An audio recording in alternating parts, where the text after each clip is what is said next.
Why, hello folks! It's time for another Helminth build guide.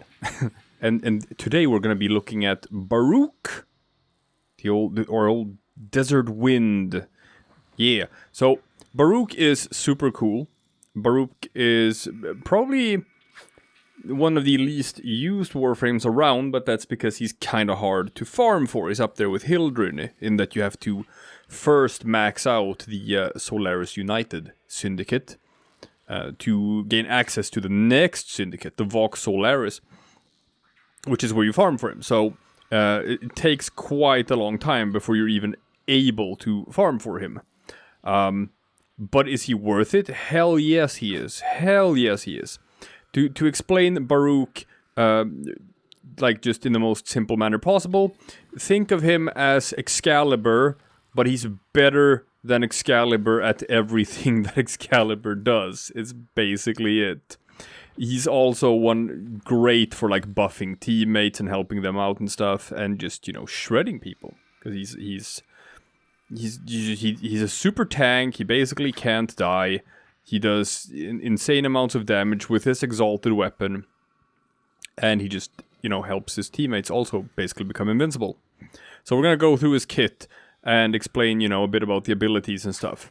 The thing about Baruch, when it comes to Helminth builds, is that there's not a whole lot that he needs. He's pretty much perfect as it is. There's kind of little room for improvement, and with a caveat, he has one ability that is the prime candidate for removing, and I'll explain why. It's his number one ability. If there is one ability you're going to be removing, it's probably going to be his number one ability. But that being said, his number 2, 3, and 4 are so good that that's basically all he needs. He doesn't really need a whole lot more. So you can give him some stuff to put in his number one slot, and it's going to improve him a little bit, but he's one of the best Warframes already with his 3 abilities that he is using. So, like, I've seen a couple of different videos out there. I've seen some people running with Pillage, which actually works very well with how you build him normally. So it gives him an ability for just removing armor and stuff. And that's cool. That's probably pretty good on him. If you're running Baruch with Pillage, yeah, that's probably a good pick. I've seen some other picks. I've seen like Fire Blast, which probably is a worse version of Pillage. I've seen Silence for just a bit more crowd control and stuff, I guess. I've seen, I don't know, Dispensary, who knows. So I'm going to take it in a bit of a different direction, and I'm just going to go with something that feels thematically appropriate and cool, and also just increases his damage a little bit. So we're going to be running with Xata's Whisper, which adds void damage to his attacks for an attack buff, and it's equipped weapons. So it, you know, that's why we can run it with Baruch, because Baruch has an exalted weapon that we're dealing damage with, which is very nice. Same as how you can... I have had another video where I use Xata's Whisper on Mesa, just because you can make it work on Mesa's regulators. Now, one cool thing about this is that you can get around sentient damage reduction this way. So let's take a look at his kit and just everything he does, so that I can sort of explain why I chose to put him in this direction that I put him in. Now, the ability that I exchanged was his number one ability. It's called Elude.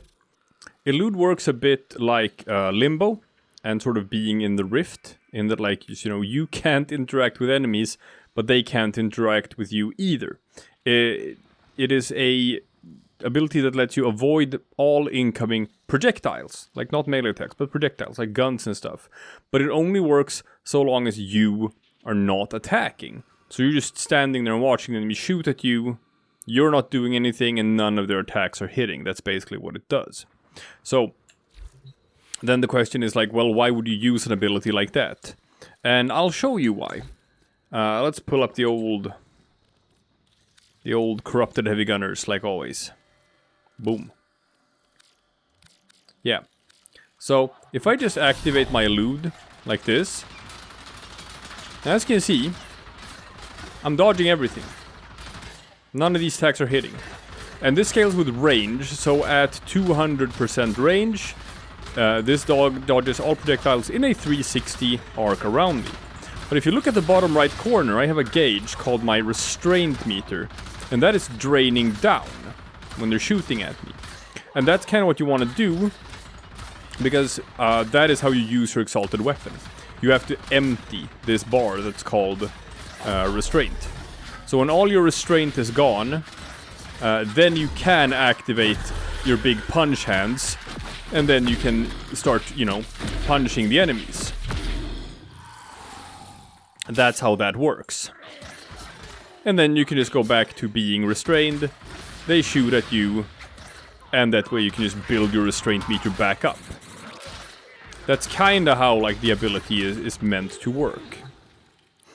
Now, the reason why I have removed restraint and swapped it out for a different ability is because this is not the only way you can drain your restraint meter. You can also drain your restraint meter with his number 2 ability and with his number 3 ability. Specifically, his number 2 ability works very well for this. Lull, which you cast it to just sleep enemies, but sleeping enemies also drains your restraint. And Desolate Hands is his main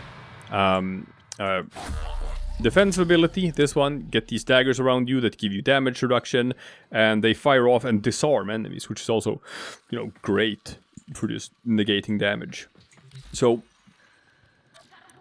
if I, instead of using Elude, just jump in here and sleep them all. Now, as you see in my bottom right corner, just one cast of this ability took off, like, a fourth of my restraint meter. So let's just wake everyone up again. And then I cast it again. And like, this is enough.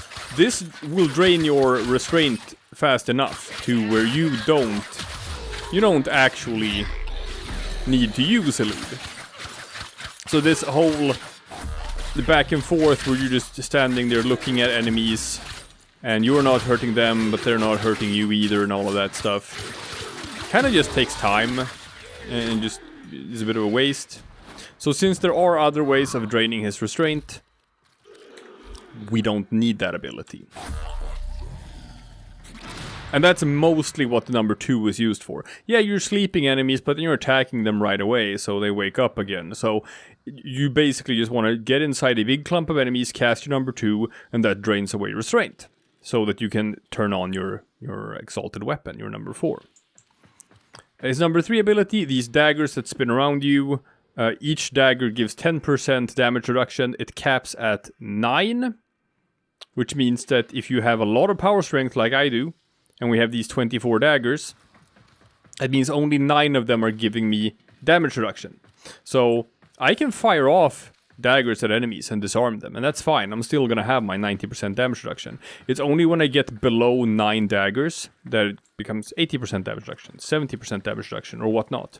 But whenever I want to, I can just recast this ability and get back up to the maximum. So that's fine. So we're pretty much always running around with 90% damage reduction. We're always disarming enemies left and right. And what's good about this is that these can also fire off at allies and give allies damage reduction. It just happens by itself. So long as you're like within range of an ally and within line of sight. You don't even have to think about it. So Baruch is passively giving damage reduction to allies and to defense targets as well. Which is nice. Another reason why we don't want Elude is because his exalted weapon scales with combo. So you actively have to attack enemies and build combo for your number 4 ability, your big punch fists, to do the damage that you want them to do. So, we kind of don't want to just stand around. We want to be active, we want to be in there and work up our combo. Now, once our combo is full at 12, or in my case 13, because I'm using the Venka Prime, then it starts doing the damage you want it to be doing. And then we can just add Xata's Whisper to infuse it with even more void damage. So now it's like... yeah! Look what Baruch can do, and this is just his punch. This is just his number 4 ability. I heard someone say that exalted weapons aren't any good because they can't use Weeping Wounds and Blood Rush and all that. Well, hey, guess what? Baruchs are pretty good. So, as you can see here, it fires a wave. It shoots a wave in front of you. 20 meters. Which is very nice. So that's super long range. Kind of like Excalibur with his sword. Also hits at a very long range. But this packs a bit of a harder punch. It's very good, people. It kills things immediately at very, very high levels. And even while you're in your number 4, you can just cast your lull again when you're in a big clump of enemies. Keep on draining your restraint. And what's nice about this number 4, his punch fists, is that if you notice in the bottom right, it does not drain energy. It drains restraint when you have it active. So it costs nothing in terms of energy to keep this up forever and just punching enemies forever. All you gotta do to keep this active forever and punch enemies forever is to just make sure you keep your restraint meter drained. And the way to do that is just jump into a big pile of enemies and cast your number 2. And that's it. That's all you gotta do. That's all you gotta do. Make sure your number 3 is always at a very high number, and if it's not, then you recast it. Make sure your number 1, Xata's Whisper, is active, and if it's not active, then recast it. When you get too much restraint back, just find a big pile of enemies, cast your number 2, and then you can just keep your 4 up and just punch enemies all day long. So, it's great. It's great. Did I mention that his number 4, when you punch enemies, also has a chance to disarm them? Yeah. And his number 2 sleeps enemies. So, he's got all of this crowd control going on, while he's got 90% damage reduction. While he's punching people left and right and just sending stuff flying. It's just so strong. Nothing can really hurt him. And he hits like a truck. So he's very good. Let's look at the build. Because you kind of need to invest a bit in Baruch to make him work. His primary and secondary don't really matter. We're not really using those. This is a melee Warframe. Now, I have put one Umbral mod in this one for this build to work, to be able to fit everything. If you don't want to use an Umbral mod, you can still do this build. All you gotta do is don't use like a max rank adaptation. Have an adaptation that goes down to like 4 in drain instead of 6.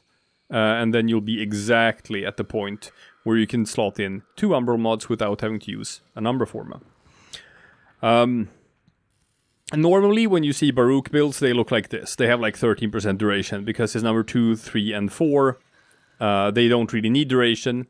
In fact, people like running with this low duration because they want lull to run out pretty much immediately. They want enemies to wake up immediately, so that you can like recast it. But that's fine if you're running like Steel Path Endurance and stuff. You're gonna run into new enemies that you can cast it on anyway. So the problem with Helminth builds is that there are very few abilities that actually like just want to have that low duration. Pillage is one of the exceptions, which is why Pillage also works very well in this number 1 slot. So that's an option. That's an option if you feel like you want to be able to like drain armor from enemies and drain shields and stuff like that. You do want to have a hefty amount of power strength because it works with his number 3. It works with his number 4 to make it hit harder. And it also works with Xata's Whisper to give you like a big, juicy, chunky bit of like extra void damage on top, which is nice. But yeah, I like having a bit of duration, because otherwise Xata's Whisper is gonna only last for like 2 seconds or so. 67% duration means Xata's Whisper lasts for about 23 seconds before you have to recast it, which is fine. That's not too short. You can cast this every 20 seconds or so and you'll be fine. Don't care all that much about range. We could maybe increase it a little bit if we want the lull to reach a bit further. But that's about it. Range does not affect like how far away you can hit enemies with this number 4, unfortunately. Primed Sure-Footed is pretty important on Baruch because he's not status immune. So you want to be able to prevent knockdowns, because otherwise that's something that could put you in danger. And then we have one really important mod, and that is this augment called Reactive Storm. This is one of the reasons why his fists are so good and so strong, and maybe like the best exalted weapon in the game. It just gives it a flat plus 250% status chance as it is, which is insane. It puts the status chance up to like 160% or so. But more importantly, it changes the damage type to match enemy weaknesses. Specifically, the impact on it, because this thing does impact damage at its base. You can mod it for like additional elements and stuff. So if I face something that's weak to radiation, this impact damage is going to become radiation damage. If I face something that's weak to magnetic, it's going to become magnetic damage. It's always going to hit enemies with what they're weak against, which is really strong. It is really strong. That's why they do so much damage. And that's why I thought it was cool to add Xata's Whisper to the package as well, because Xata's Whisper does void damage. Void damage is something that the Serene Storm cannot, or the Desert Wind, it's something that cannot become by itself through the Reactive Storm. It can't create... it can't change the damage type to void damage, because nothing is weak against void damage, but nothing resists void damage either. It hits everything for neutral damage, which is why it pairs so well with Reactive Storm. It's never gonna be like an enemy type that you can't sort of like just take advantage of it with. So Reactive Storm is gonna change the base damage type of his fists to something your enemy is weak against, and Xata's Whisper is going to add another bit of damage on top that's always going to hit for neutral damage. Enemies are not going to be strong against it, they're not going to be weak against it. It's going to hit everyone equally hard, which is kind of cool. I'm using the Venka Prime in the melee slot, and the reason for that is because the damage of Desert Wind does scale with combo. It scales with combo, and what's important to know is when you punch with the fists themselves, here, I'll show you. I just gotta erode some of my restraint so I can activate them. Now, the actual waves that hit enemies at a distance like this do not increase combo. Only when you get really close and punch enemies here, that punch is gonna count for combo. So it's really, really hard to build combo with his big punch fists. So what you want is a melee weapon that you can use to build combo. And Venka Prime is very good because it reaches 13 combo instead of 12. So, you know, you can keep it up for longer. Now, the Venka Prime, I've modded it for this specifically. We're using just standard Condition Overload, Blood Rush, Weeping Wounds, Berserker, stuff like that, just to, you know, do the basic damage that you want your melee weapons to do. But beyond that, we're just increasing combo duration. Combo duration, combo duration, combo duration, so that when we get up to 13 combo, likewise we're using Naramon as our focus school, together with Power Spike, which also means combo drains slower. It just, you know, ticks down instead of depleting completely.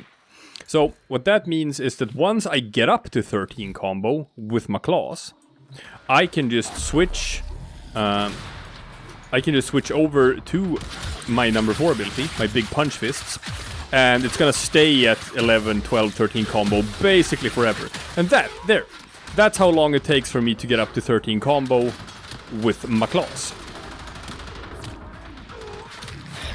And then you just erode your restraint, and then you start punching. Like, that's it. And once you're at 13 combo, and once you start punching, you can keep it up forever. It takes so little upkeep to just keep it going forever. As for how I built the actual Desert Wind itself, another very important thing to know is that Condition Overload only works with the actual punch. It does not increase the damage of the waves, and you are mostly going to be hitting enemies farther away with the waves. Which is why for the Desert Wind, you would rather want to use a Prime Pressure Point to just flat increase your melee damage. And other than that, we're just stacking a bunch of attack speed. We're dumping in... we kind of just want to dump in more damage here. It doesn't... Like, we don't need to use the dual status mods because thanks to the Reactive Storm, we already have like an insane amount of status chance. And what sort of damage we put in here isn't super important because Reactive Storm also will mean you'll always punch enemies for their weaknesses. But with this build, I will punch enemies for their weaknesses, and I will also punch them with viral damage. And I have a high status chance, so I'm going to inflict a lot of like viral status procs on enemies, which means they take even more damage. So that works nice. Another thing you want to add to this build is you want to add a Helios as your companion, and because he has a weapon that counts as a melee weapon, which means that you can run the Gladiator mod set on your companion to give you more crit chance per combo multiplier. And what's nice about this Gladiator mod set is that it actually works with your Desert Wind, with your fists. Normally you can't put like set mods and stuff on Exalted Weapons, but you can actually put the Gladiator mods on this one. You can't put Blood Rush and Weeping Wounds and stuff. But what's nice about the set mods is that if you put them on your companion, that bonus is also going to carry over to you and to your weapons. So by running a Helios and having the Gladiator mods on the Helios, we get that buff on our Desert Wind as well. So that increases the damage even more. And that's pretty much the entire build. That's pretty much everything. So if you go through like the gameplay loop again. Step 1, activate your 3. Make sure that you always have your 3 activated so that you have your damage reduction. Step 2, put enemies to sleep to start eroding your restraint. Step 3, get your combo up to 12, or in my case with the Venka Prime, 13 as fast as you can. And that's it. That's how long it takes to set up. Now we have set up so that we can start playing with him. It takes a couple of seconds. Now that we are set up, make sure Desolate Hands is always at a very high number. Activate your Punchy Fists. Activate your Xata's Whisper. And go to town. Yes! That's it. Those are the big, insane red crits that we want to see. Bam, bam, bam. That is how fast you're gonna be going right through enemies. Right through them. Did I mention that the punches from his Serene Storm have punch through? Look at this. See there? They go right through walls. You can just look up at your map and see enemies there, and if you see them, you can hit them, so long as they are within range. Whenever your restraint starts getting too high, sleep some enemies to drain it back down. And then, whip whap whap, wabbada whap whap whap, start punching the hell out of them again.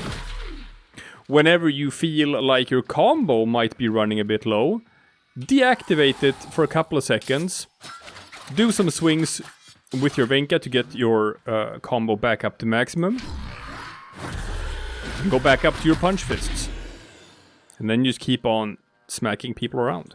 That's it. That's it. That's how you play Baruch. And if you play him this way, basically nothing can touch you. Nothing can touch you. You are just a super tank. You're a super tank, and you can also just punch holes in the people left and right. So he's really cool. He's really strong. If you haven't checked out Baruch before, and you like these sort of melee frames with exalted weapons and stuff like that, maybe, actually, take the time. Take the time to go and level up with Solaris United, so that you can get to Vox Solaris, so that you can get Baruch. Because don't sleep on him. Like, don't sleep on him. He is one of the real powerhouses of the game that almost no one is playing, just because he's so hard to farm for. But yeah. This is a guy, people. He's really good. Alright. So, that's my fun little build. If you're looking at different Helminth builds for Baruch, he doesn't really need anything. But if you just want to pump up the damage a bit more, Xata's Whisper is a fun alternative. Pillage is probably better, I'm gonna say. Probably. But it's trust me, people, it's not like you need to drain their armor. You can just go right through it anyway with his punches, because they're so goddamn strong. So whatever you pick, it's gonna be fine. Xata's Whisper is cool. And it gives him these rad visuals as well, where he looks like kind of nasty and infested and disgusting and cool. So, he's got that going for him too. Anywho, that's the build, people. And I'll see you again tomorrow for something completely different.